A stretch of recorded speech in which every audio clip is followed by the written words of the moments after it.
Qo'ylari oyog'i og'rib qolishi nimadan? Seniroz kasali bu miyaga pufagi, pufak deydi, pufakcha yig'iladi. 2026-yilda, shu yilda o'sha qo'ylarda, o'sha mollarda ko'p tarqalgan kasallik nima bo'ldi? Bir kunda bitta qo'yga 3000 so'm, 3500 so'm yegizasiz. Shu qo'ylari semirtirish uchun zoti bog'liqmi yo'qmi? Agar u qo'ylardan bola olib ko'paytirib boqaman desa, bir 2-3 yilda ag'ini ko'rish kerak. Aka, ko'p akalarimiz, o'sha qo'y boqadiganlarimiz issiqda qo'y mollari cho'miltirib bo'lmaydi deyshadi. Birlari cho'miltirsa yaxshi bo'ladi deydi. O'zi mumkin emasmi? Chorvangiz uchun yem tayyorlashda ko'p vaqt sarflayapsizmi? Unga biz yechimni topib qo'ydik. Bunda sizga Chusmaster yordamga keladi. Bu drabilkamizda ho'l quruq hashaklaringizni 1 sm dan 10 sm maydalash mumkin. Makka bug'doy arpalaringizni yem holatda keltirish mumkin. Dastavkalarimiz butun O'zbekiston bo'yicha xonadoningizgacha yetkazib beramiz. Mutlaq tekin.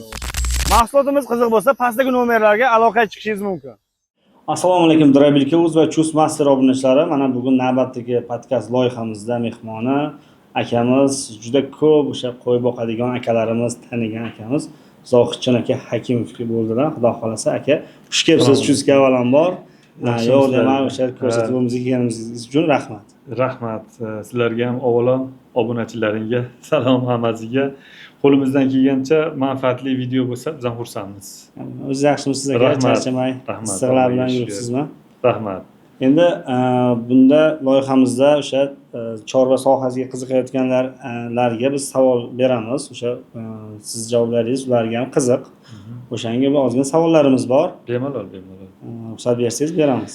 Chorva sohasida savol bo'lsa hamisha tayyormiz. Bemalol.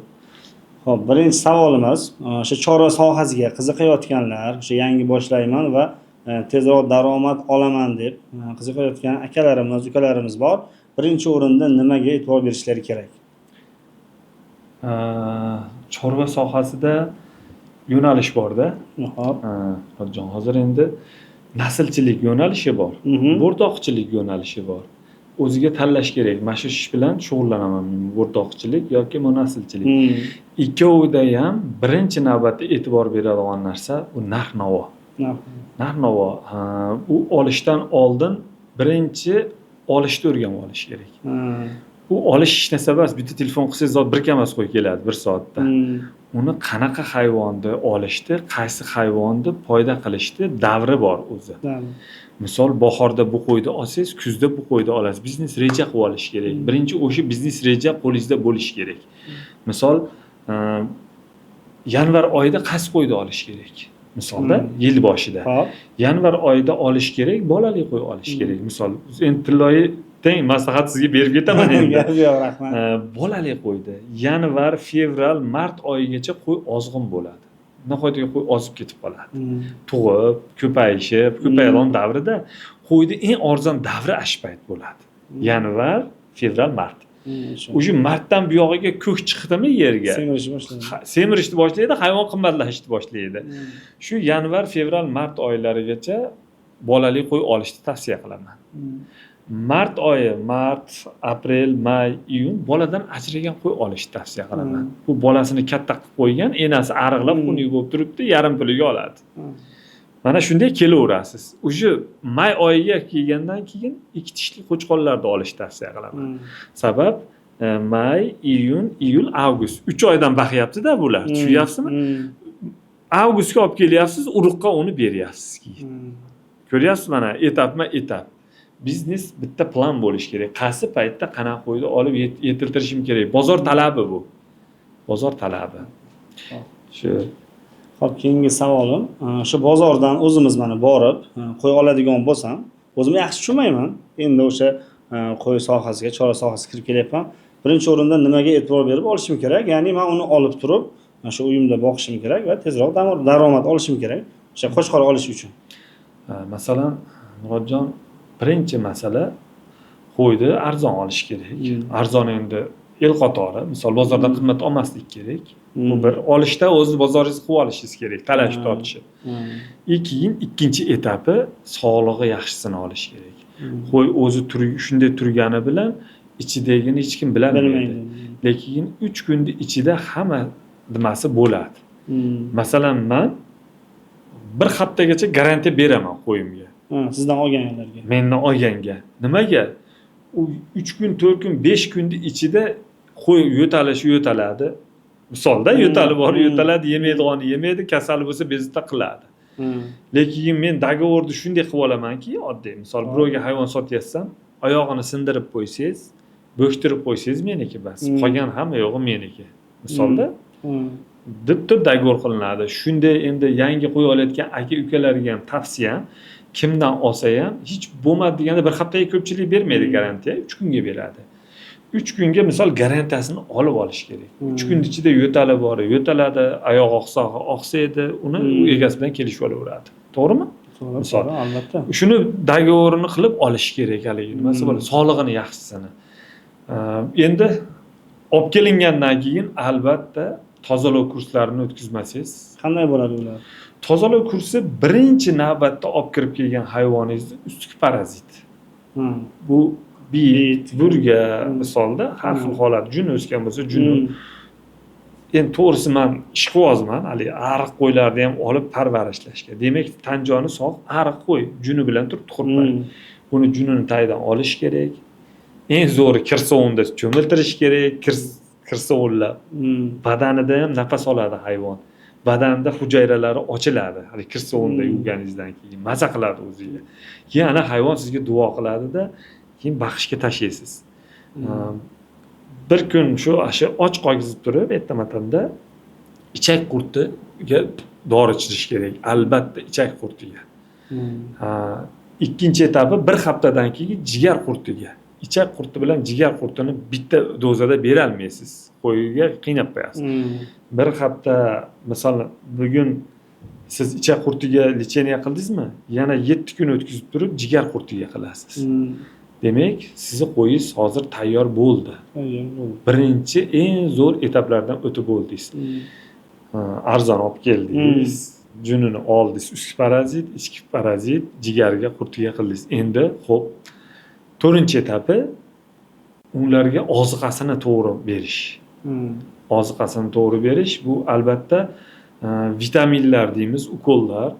Vitaminlar deganimizda ko'pchilik noto'g'ri tushunib qoladi. Gormon, hormon, yo'q, unaqa emas. Modda almashuvlarini yaxshilagani vitaminlar. Vitamin. U vitamin shu so'zda bor, olmada bor, misolda A, B, C vitaminlar shu ukolda mujassam yoki parashoyda mujassam.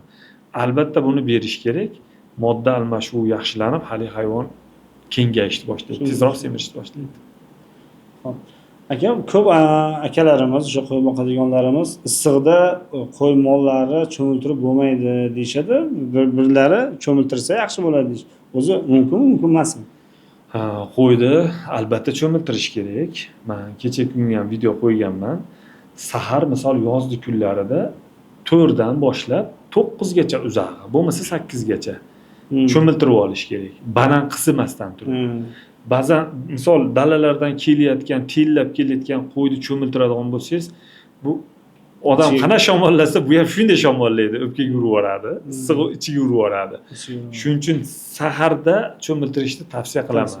Albatta bir haftada 2 marta cho'miltirish kerak. Zo'r effekt beradimi? Zo'r beradi. Cho'miltirsangiz soatiga semiradi. Cho'miltirsangiz. Qo'ylari oyog'i og'rib qolishi nimadan?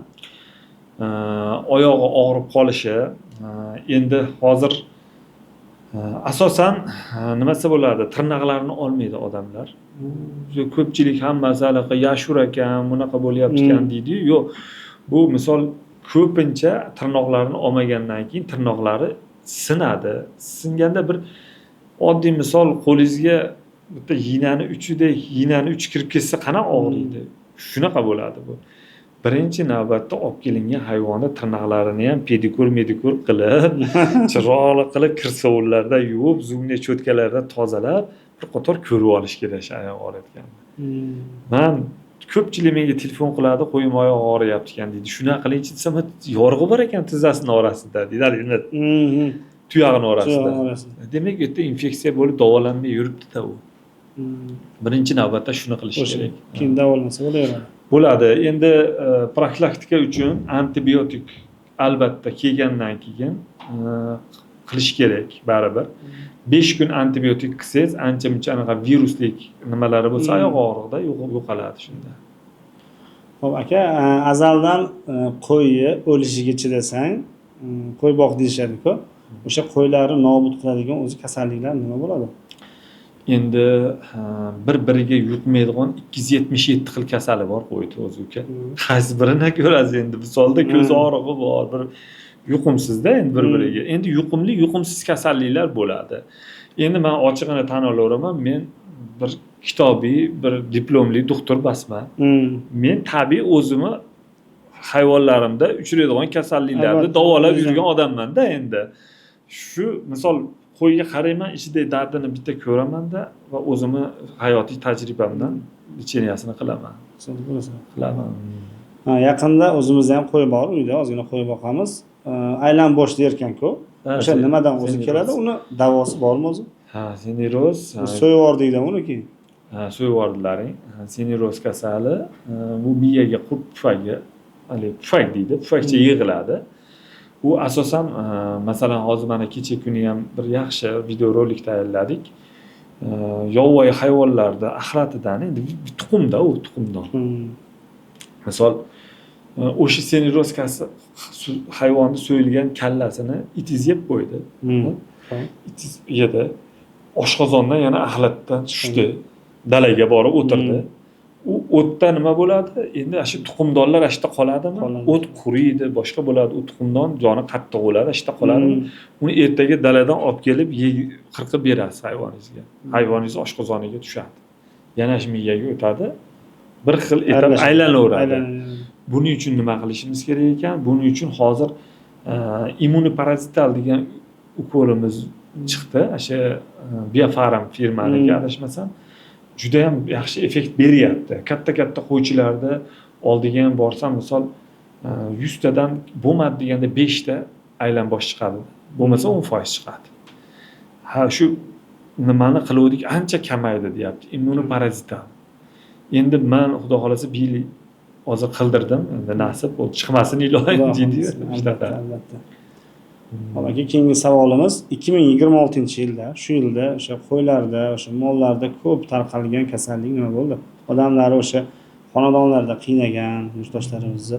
Endi tuyoq og'riq kasalligi, tuyoq og'riq havodan keladi. Endi ko'zi og'rib, oqsildi turlarida. Endi buni ham har xil turlari bor. Birining ko'zi og'riydi. Endi immunitet baquvvatroq qo'ylarda yengilroq o'tib ketadi. Immuniteti past hayvonlarda jicha og'irroq o'tadi. Shu holatda men o'zimdagi qilgan nima licheniyam 5 kun antibiotikni zo'rini qildim. Oyog'i og'rib qolsa. Bag'iga immunobaza, immunitetni ko'taradigan ukollarini qildim. Bir qator licheniya qilib chiqib ketdim. Aka, keyingi savolimiz hozirgi vodiyda juda ko'p yurtdoshlarimiz o'zimizdan silos beryapmiz. O'sha sog'liq qo'ylarga. Ya'ni ichida shu bolasi bor qo'ylarga har doim ham silos bersa bo'ladimi, yo'qmi? Silos. Silos berish kerak. Endi tug'ishga yaqin qolib, shu 3 oylikdan o'tgandan keyin kislotasi ko'payib ketishi mumkin. Kislota. U degani ertaga qish kunida ham ko'p silos beraversangiz, og'izdan suv kelib, qandaydir oshqozonga sovuq o'tadi. Shuning uchun meni qish kunida 50% silos, 50% quruq o't aralashtirib beraman. Misol aralashtirib, omiqda qilib kepak chachib beraman. O'shanda plus minus bo'ladi. Mana bu sizlarda moshpoya sirop, moshpoyani zo'r semiradi. Moshpoya bilan silosni bering, zo'r bo'ladi. Hozir shu YouTube kanalimizda, o'zimizda o'sha Chusmaster Drabilka o'z YouTube kanalimizda yangi loyiha boshlaganmiz. O'sha chorva sohasiga kirib kelyapmiz, harakat qilib. Bir niyat qilib 25 dona qo'y oldim. 4 million so'mdan 100 million so'mga oldim. Ya'ni uni 5 oy yoki 6 oy davomida boqib turib niyat qildim. Dadamga Tracker avtomobil olib berish. Mashalloh. O'shanga nima maslahat berasizki, o'sha qo'ylarimiz yosh, lekin o'sha harakat qilsam bo'ladimi? Avvalambor niyati zo'r ekan. Ota-onaga qilingan niyat birinchi amalga oshadi, to'g'risida. Menda ko'p hayotiy tajribada bu yoshlarimizga tavsiya. Otamga shunaqa qilaman, onamga shunaqa qilaman, do'ringda Alloh boshqa yoqdan to'ldirib qo'yadi shu ishni, to'g'risida. Xudo xolasa. Bu bir. Ikkinchi masala, qo'chqor oldingizmi, so'liq oldingizmi? Qo'chqor. Xo'p, 4 million so'mdan qo'zi qo'chqor oldingiz. Hisor hammasi. Hisori qo'zi qo'chqor. Xo'p, uni necha oy boqmoqchisiz? 5 oy yo 6 oy. Yo'q, 5-6 oydan ko'proq boqasiz, foyda qilasiz. Siz qo'zi olgansiz, 4 million so'mdan olgan bo'lsangiz, sutga to'yib, enasidan ajrab keyin qo'zini olgansiz. Demak, u xohlaysizmi, xohlamaysizmi, bir oy uni gapiga kirasiz. Bu chorvadorlar yaxshi biladi o'zi. Qanday bo'ladi? Ming zo'r baqqaningizda ham jab plyusga yurib yormaydi bir oy. Endi enadan ajrab kelganda u erkatoyida, enasini oldidan sizni olib kelib ming zo'r ovqat berganingizda ham sizni nimangiz yoqmaydi unga. Lekin bir oydan keyin sizni gapingizga kiradi. Qo'zini foydasi shu. Keyin u yog'iga siz men aytgan etap tiqib turib, vitaminlarni beradigan bo'lsangiz, qo'zi zo'r foyda qiladi. Hozir o'sha birinchi qism qo'yapmiz. Har hafta bitta qo'yapmiz. O'sha birinchi qismimizni oldik deb qo'ygan videomizda kommentga juda ko'p yozishdi, qimmat olsan, foyda qilmaysan deyishdi. Lekin ikkinchi kommentariyadan keyin, ikkinchi videomizdan keyin ko'p akalarimiz niyating zo'r yuradi, xudo xolasa deyishdi va o'zlarining maslahatlarini yozishdi-da. Hozir endi qo'y boqadiganlardan so'rasam, hozir o'sha silos, yer yong'oq qo'ya, o'sha ozgina somon aralashtirib, kepak aralashtirib beryapman. Ozgina makka bilan bug'doyi yarmasini aralashtirib. O'sha to'g'rimi yo'q? Unga bo'lmaydimi? Hozirgi kunda 50% silis bering. 25% beda bering. U degani misol mana 50% silis, 25% beda. Bir 25% somon. Somonni ko'p berib bo'lmaydi hozir. Yozgi kunida qattiqlik qilib bo'ladi. U qo'zilarga, oshqozoniga ozroq qo'shasiz. Lekin albatta somon berish kerak. Somonda yod moddasi bor. Haligi nimasi bo'ladi? Bir-birini junini yeb, vitamin kam bo'lib qolsa ham bir-birini junini yeb nima qilib yuboradi. Keyin albatta qo'yga quyosh nuri tushib turishi kerak. Bir yaqinda bir viloyatdagi ukamiz video tashlab berdi. Bir 200 ta qo'yni bir yerga qamab qo'ygan ekan. Borsiz videosini ko'rib turib juda ham ayanchlik sabab quyosh ko'rmagan qo'y, qorong'ida baqqan qo'ylar bir-birini junini yeyorgan. Qarang, kalf tashlagan. Bu vitamin yetishmasdan, D yetishmasdan. Quyosh ham turishi kerak. Shu narsalarni vitaminlar berish kerak yetkazsa, Xudo xolasa bo'ladi. Bo'ladi. Qo'ylarni hozir tug'adi-ku, tug'ishdan jarayondan keyin ko'p qo'ylarda sut kelmasligi bo'lar ekan. O'sha savolni ham berdishdi. O'shanga birdan o'shani so'rab olsak yaxshi. Sut kelmasligi endi dorilar nomi ham juda serob bo'lib ketdi Murodjon hozir. Oksitoksinmi degan ukoli bor odam aptekasida. Sutni 20 minutda kiygizib beradi.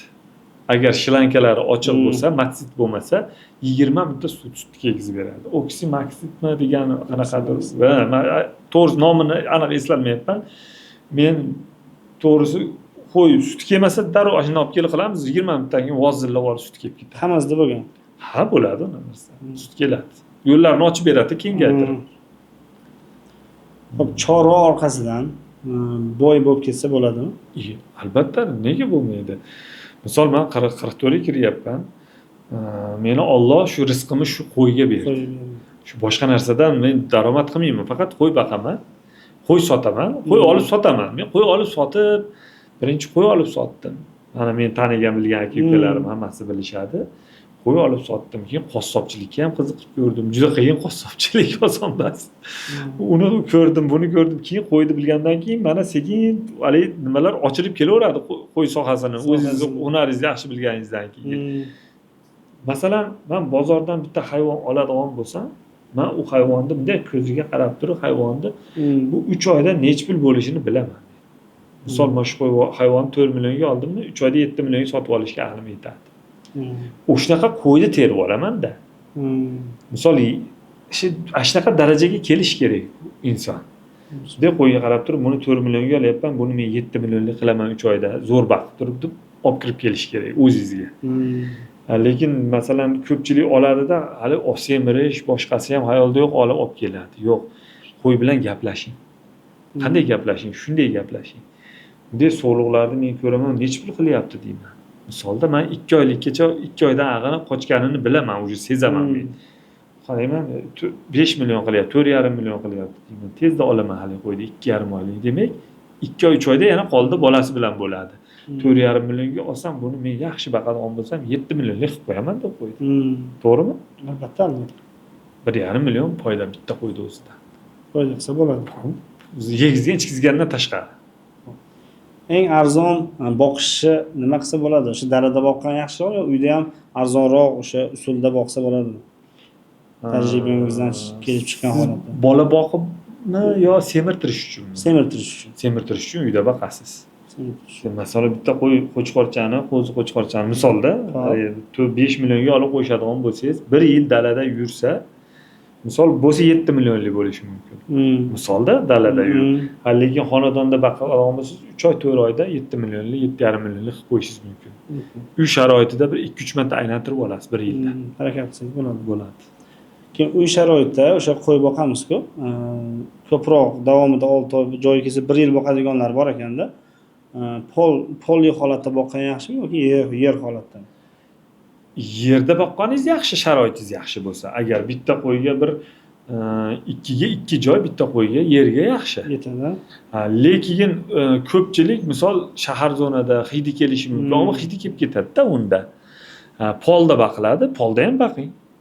Polda ham boqing, lekin 2 oyda bir bo'lmadi deganda 1 oyda bir tirnog'ini olish kerak. Tirnog'ini olish kerak. Tirnog'ini olib turmasangiz, ichiga qarab o'sib turib, keyin hali ichiga kirganda oyog'i oqsab, hayvonni bir yeri og'rib tursa, sizib ketadi-da, ozib ketadi. Og'riq ko'tara olmaydi qo'y. O'sha katta qo'chqorlarga, hozir ya'ni o'sha 8 milliondan tepa qo'chqorlarga ratsion nima holatda berish kerak? Semirtirish uchun. Ratsionda hozir yozgi kunida quruq berish kerak. Pishirib berish, bo'g'imi oktyabr oylaridan u yog'iga pishirib bersangiz ham yaxshi oladi, semiradi.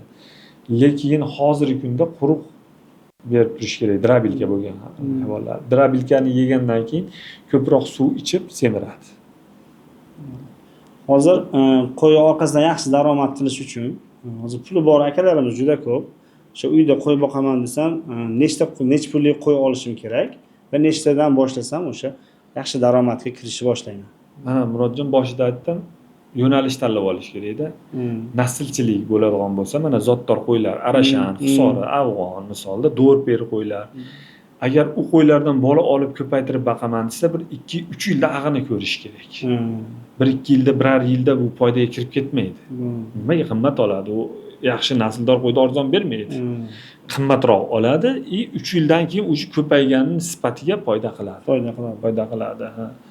Shuning uchun nimasi yo'nalish tanlash kerak. Hozir naslchilik ham yaxshi, nima daromad keltiradigan va nimasi bo'ladi, o'zingizdan maza qiladigan nima bo'lyapti-da bu ish. Nasldor qo'yni olasiz, ko'paytirasiz, chachishtirasiz, mehnatingiz nimasini, mevasini 150 kunda ko'rasiz-da. Misol afg'on qo'yni Hisoriga qo'shasiz, Hisoriga Arashan qo'shasiz, qanot tug'ular ekan deb turib, kutasiz-da 150 kunda. Tushganda maza qilib yuborasiz-da bunda. Ashtaqa. O'sha qo'ylarni semirtirish uchun zoti bog'liqmi yo'qmi? O'sha oddiy hasaka qo'y bilan o'sha oddiy Hisori hisoblasak farq qiladimi yo bir xilda o'sha просто yeyotgan yemishiga bog'liq bo'ladimi? Tushundim sizni. Hammasi bir xilda semiradi. Faqat suvagi yo'g'onlik, buni qassob aka-ukalarimiz yaxshi biladi. Qo'rg'ali qo'y deydi. Hali qo'rg'asi yo'g'on, suvagdor qo'ylar bo'ladi. Shu qo'ylarda olsangiz go'shtdor qo'y bo'ladi. Bo'rdoqli yo'nalishda. Hali qo'shimcha qo'rg'ali deydi. Buni qassoblar yaxshi biladi. Xo'p, endi o'zingiz uchun savol bu. O'sha chora sohasiga nechinchi yil kirib kelgansiz? Qay holatda? Men uka 17 yoshimda shu qo'y olib, sotib savdogarlikning orqasidan kirib kelganman. O'zim meni tanigan, bilgan aka-ukalarim, o'rtoqlarim biladi. Maktabni bitirmasdan toriz olib sotganman deydi-yu. Tovuq olib sotganmiz, savdogarlikka kirib yurib, keyin qo'yga qiziqib qolib, qo'ydi 17-18 yoshimdan ushlaganman. Qo'ydi. Shu yoshgacha masalan mana necha ming qo'ylar kelib ketdi, har xil xarakterdagi qo'ylar, har xil vaziyatlar bo'ldi. Qo'ylarimizni 10 ta qo'y olib kelib, bir 5 ta 4 tasini bo'shtirib, so'yib yorib, yig'lab o'tirgan kunlarim bo'ldi yoshligimda. Lekin meni boshimda otam bor, Allohga shukr, uzun umrlari uzoq bo'lsin. Otani maslahatini olgan odam hech qachon kam bo'lmaydi. Misol men ashpaytda o'rtoqlarim chet ellarga ishlagani ketishi misolda, qo'shni davlatlarimiz ishlagani ketayotganda o'sha qo'ylarim 10 tasidan 5 tasi bo'kib o'tirib, bo'ldi, bu ish ham bo'ldi. boshqa ish qilaman deganimda otam maslahat bergani hozirgacha qulog'imda turadi. Har bir ishda qiyinchilik tomoni bor. albatta. Hech qaysi ish oson emas. Hamma yo'g'ida yengib o'tasan, keyin shu mukammal inson bo'lasan degan. Demak, bu paytgacha kelgunimizcha biz o'zimiz bilamiz nechta narsani yengib o'tganimizni. Aldamchilarga ham tushdik. Nima deydi? Qarz olib bermaydiganiga ham tushdik, har xil holatiga tushdik, lekin Xudoga shukr, Alloh yuzimizni yorug' qilsin, shu darajaga yetib keldik. Hop, endi qo'ylarga aka hashaklari o'sha yirik holatda bergan yaxshimi yoki o'sha drabelka chiqdi hozir, o'sha maydalab berilsa yaxshi foyda beradimi yo o'sha naval hashakni berib qo'yayotgan joylari ham bor ekan, ko'rdim o'zim ko'zim bilan. Murodjon menga salkam 5 yil, 4 yil avvalda Koreyadan nimalar keldi? Delegatsiya. Koreyadan kelib, xullas menga bir ukamiz telefon qildi, andijonlik ukamiz, aka men dedi, tarjimonman, gidman dedi. Menga dedi, hozir zaifga tushyapti dedi. Sizni oldingizga koreyaliklar 4 kishi kelar ekan dedi. Sizdan maslahat so'raydi, keyin Andijonda dam olishadi, Toshkentdan kelishadi. Yana qayta ertasi kuni uchib ketishadi Koreyaga dedi. Shu maslahat so'ragani, qandaydir haligi bir fikr almashgani kelyapti. Ular dedi, bo'ldi, bemalol dedim, yetib kelishdi ular. Kelib turib menga birinchi bergan savolni qarang. Hech kim bermagan savolni berdi, bor. Necha litr suv ichadi qo'ying dedi. Vodorod qanaqa, tuzi qanaqa, yodi qanaqa suvni tekshirtirganmizdan dedi. Dedi, bir kunda 4 litr suv ichadi dedi. Men taxminan aytdim-da, men o'lchamaganman-da, men buncha qo'ydi. 4 litr suv ichsam tuzi-chi deydi, tuzini bilmayman dedi. Qarang, shularga ham e'tibor berilar ekan chet elda. Keyin bizga aytdiki, granula qilib beriladi o'tlar dedi. Demak, maydalab turib, iloji bo'lsa hammasini aralashtirib tuzlarini granula qilib berish kerak. Endi shu darajaga ham bir kun yetib kelarmiz. To'g'risida, mana hozir drabilkalar chiqib maydalashga tushdik o'tlarni. Endi granulaga ham qachondir yetib kelamiz. Xudo xolasa. Keyingi savolim, o'sha yoshlar hozir choraga qiziqib kirib kelyapti-da. O'sha birinchi o'rinda nima tavsiya berasiz? Murodjon, men ijtimoiy tarmoqqa salkam 6 yildan beri, 6 yil, 7 yildan beri chiqib boraman. Endi qo'limdan kelgancha o'zi hayot tajribamdan olib ma'lumotlarni qo'yib boraman. Instagram sahifamda ham 3000 dan ortiq ma'lumotim bor, misolda. Men shuni bir bilamanki, chorvaga shu ijtimoiy tarmoq rivojlangandan keyin juda ham ko'pchilik qiziqib keldi. Kirib keldi bunga. Yoshlarimiz kattaga. Sabab biznesmenlar ham qiziqyapti. Sabab inflyatsiyani bir xil ushlaydi. Inflyatsiyani kerak bo'lsa siz yutasiz inflyatsiyadan. Sabab men bir yil 5 millionga tug'adon qo'ya oldingizmi? Yana yil shu 365 kundan keyin shu 5 millionlik qo'yingizni o'zi 7 millionlik bo'ladi. Misol yegingiz ichkizmaysiz ham misolda inflyatsiyani bir xilda ushlaydi. Misol buni inflyatsiyasi tushib ketib qolmaydi-da. Lekin bunga yaxshi qarab oziqasini berib, yaxshi daromad olsangiz yana plus qo'shiladi. Shu tomoniga ko'pchilik e'tibor berishyapti. Endi bu yoshlarimiz ham hozir ijtimoiy tarmoqni ko'rib juda ham xursand bo'lyapman. Har bitta Instagramda men faoliyat olib boraman ko'proq. Yoshlar o'zi ham misol kimga qiziqadi? Endi bizdaqa chiqayotganlarga qiziqyapti-da.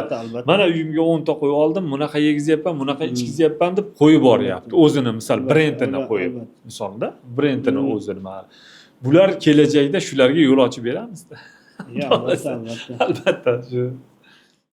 Menga ashitda koreyalik bir fermer menga zo'r narsani o'rgatib ketdi-da. Sen dedi, sifatli go'sht yetishtir dedi. Mramirniy go'sht.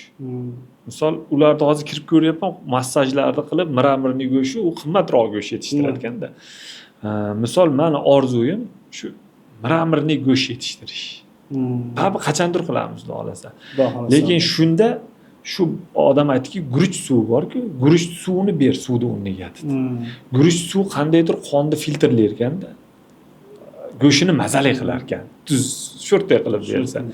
Shuni aytdi. Lekin qaysidir mana bu hozir bergan intervyumizdan keyin qaysidir bitta aka-ukamiz bir ikkita qo'yini chekkaga qo'yib, guruch suvlarini berib, tuzlari bilan meva-chevalarini vaqtida berib, mramirniy go'sht yetishtiradi, xudo xolasa.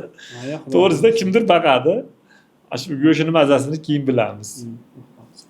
Aka, keyingi savolimiz, o'sha uyda boqadigan, chunki dalasi yo'q, o'zimizga o'xshagan uyda boqadigan qo'yga o'zi bir oyda qancha yeydi hashak. Daromadi va rasxoti bor deydi-ku.